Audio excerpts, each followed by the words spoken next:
And I could tell you guys, like, there was consequences to that, you know, of like not doing it God's way, you know, all the way. But that doesn't mean there's not grace and there's not mercy, you know. And I think you guys are in a position where you know that when you do things God's way in a practical sense, the supernatural release of that. Like we talked about the honoring the mother and father, right? Like, listen, I'm just gonna honor my. I can't speak to my mom that way.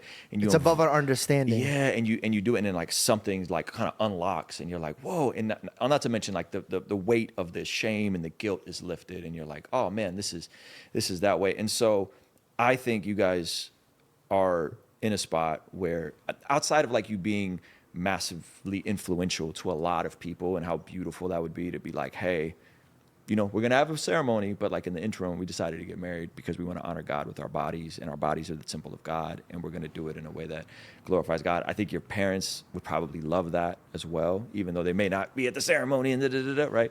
And I think it would be optimal for your own spirituality, like where you are with Jesus. I think it'd be good, and I think you guys would appreciate it. You want to do that? I do.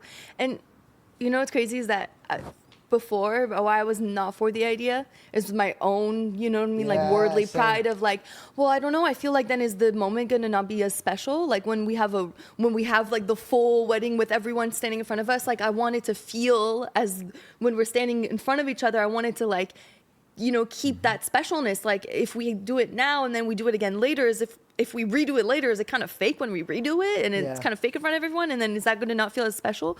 But then that's just a stupid doubt when I know that it's like, if I follow what God wants me to do, he's going to make it 10 times folds, a million times folds better than what it was. And he's shown us this so many times. And yet, you know, we continue to doubt because we're human and we do that. But it's just funny because that was my fear, that I was like, I didn't want to take away from that special moment by taking away, but it's like, well, maybe it's going to end up being a million times more special because we'll get to have that and, you know what I mean, have it again later. I agree 100%.